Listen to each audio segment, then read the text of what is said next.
Hey, it's your old pal Lucid Stew reading off a script again, and this time I'm going to talk some more about the prop theme I made in Dreams, Abandoned Industrial. Abandoned Industrial showcases the content of mine that Media Molecule briefly played during the Week 4 beta stream. But they didn't play it all because I made a huge update to the showcase the day after the stream. They also didn't talk much about the individual props, so that's what I'm going to do now. Abandoned Industrial is a collection of over 30 props all aimed at portraying an old, rusted, worn down area. It is intended to be fairly realistic, and my basic intent was to provide props for the horror genre.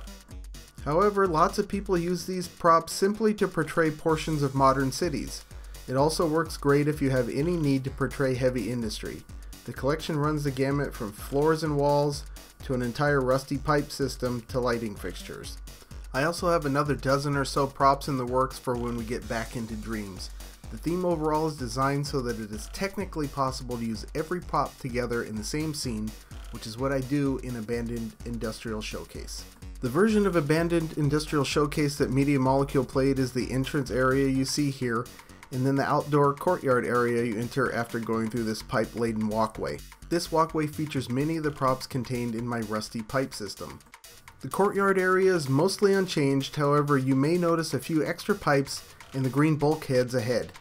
Those are newer, much larger props sticking through the concrete cubes in an experiment to see what else I could do with it. The main addition I was working on is accessed through a tunnel on the lower level.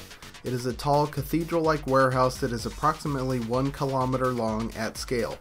This addition effectively doubles the size of the previous scene, including the outdoor area. Walking through the tunnel reveals a large sculpt, industrial machine. You'll also spot many of the props from the collection strewn about the floor here. This area was abandoned long ago. It is filled with rubble piles, which is a sculpt I created for easily making areas of junk. At some point, large portions of the roof caved in, which have brought sculpts like rusty truss and rusty corrugated panel to the ground. Somehow a walkway made up of rusty gangway has managed to create a path through all the junk. And here we get a good look at just how far back this warehouse extends. So far you can't see the end, even with the fog limit set as far back as it will go. One feature of this view is an industrial window running through the right wall for the length of the warehouse. This piece is made from one sculpt in several, mostly transparent paint strokes. From there we go back outside, down a weathered concrete building block that forms a ramp, and it appears that part of the roof has landed in one of the trees. More rubble pile on the left, and then onto a makeshift monument which triggers a message to Media Molecule showing my appreciation for letting me participate in the beta.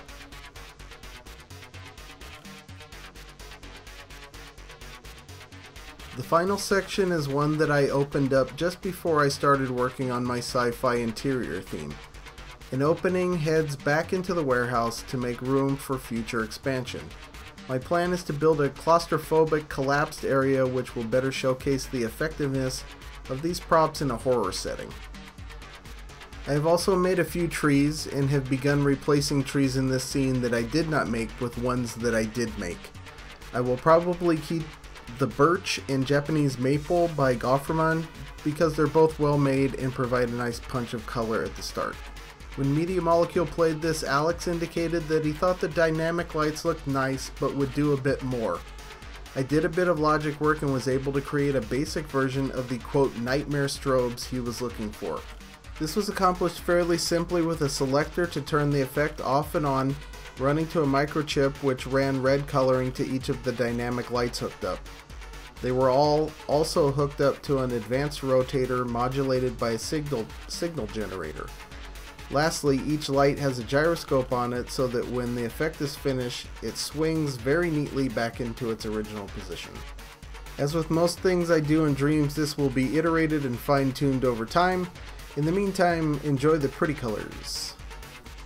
I'm currently going through my beta Twitch streams looking for useful footage. I have quite a bit covering my creation of a sculpt I call Switchbox. That's what I use to turn the nightmare strobes off and on here. I also have some good footage for explaining how sculpture detail works. I may make a short video about that. And lastly, I have some footage about content made by other people that I'd like to dissect and talk about how they may have accomplished things. Anyway, that's all for this video. See you next time.